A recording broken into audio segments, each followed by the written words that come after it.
Okay, this is new one, new type. And for generator 2 is old type circuit breaker. Okay, this one I have spare, and then I'll show you how to diagnose. Easy to diagnose and to familiarize. Okay, let's go. This is my new spare, and I need to install that one in the number 2. If the number 2 is broken, this one, the new type. Okay, this is only the cover. Okay, cover. This is the frame with the breaker. Okay, just remove this one with the two screws on each side. Okay. Then after that, this one is from here. Okay, remove. Then these two securing bolts aside. Okay, need to remove and draw out. Okay, after you removing that one,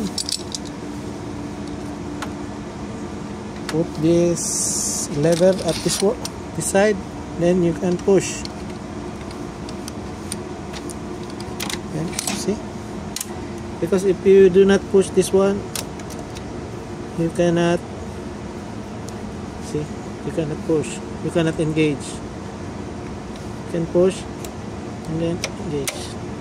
Okay, then off, press off, then turn this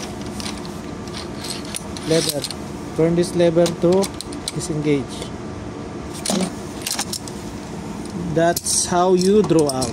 Okay, but for today's topic, the important thing for this breaker, air circuit breaker, I teach you the very fast trick, and then simple to understand. Okay, this breaker, if there is no supply, you cannot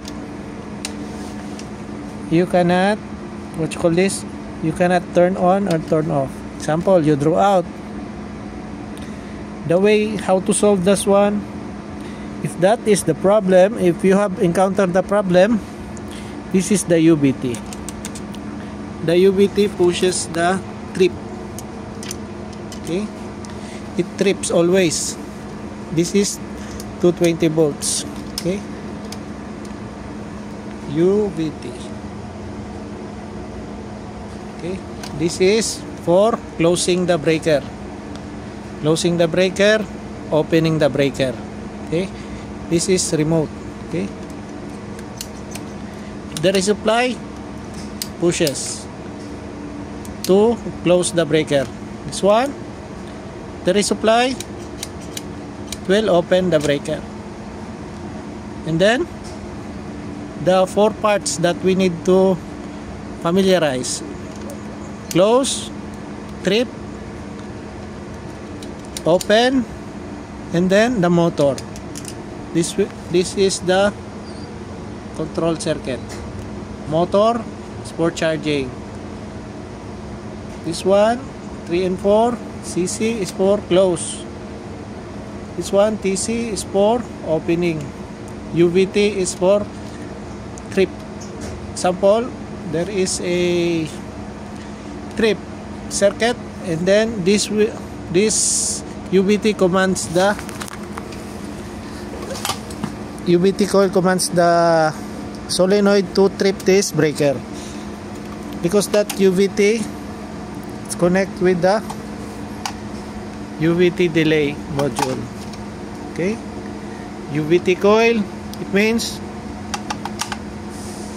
the coil of the UVT. Then rated voltage, remote trip. Example, emergency stop, you can press this one. Okay, that's it. And then the time. Okay, To do that one example, we need to charge.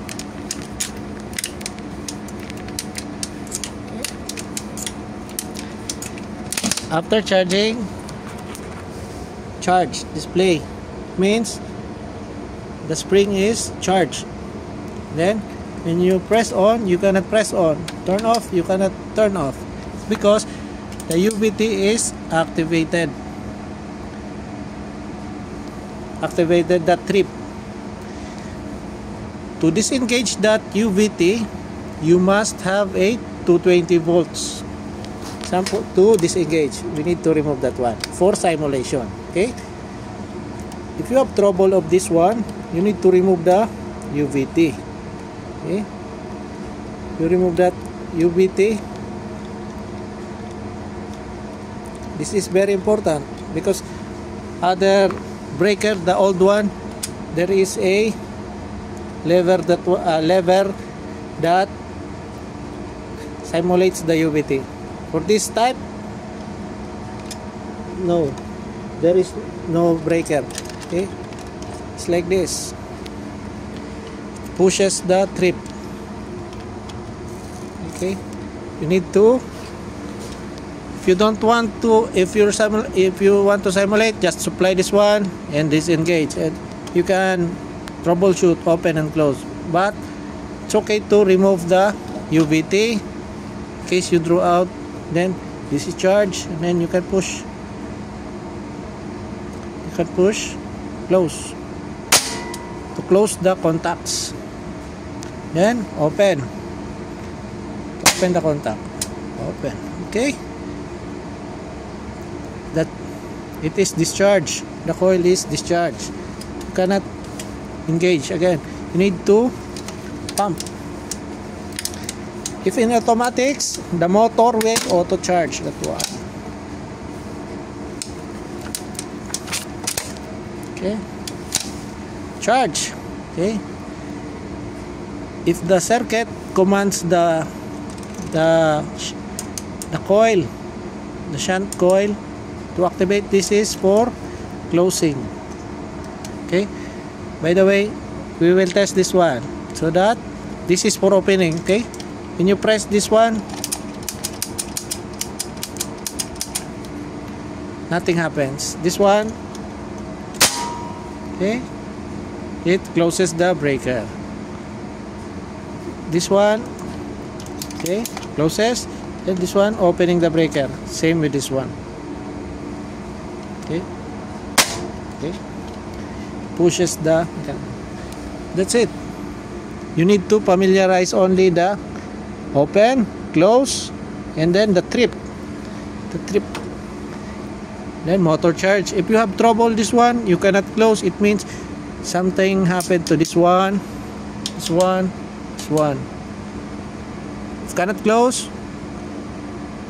it means something interlock contacts that connects on your UVT have problem. But if you remove that one, remove this one to simulate. That is how to simulate the ACB. Fast and easy troubleshooting.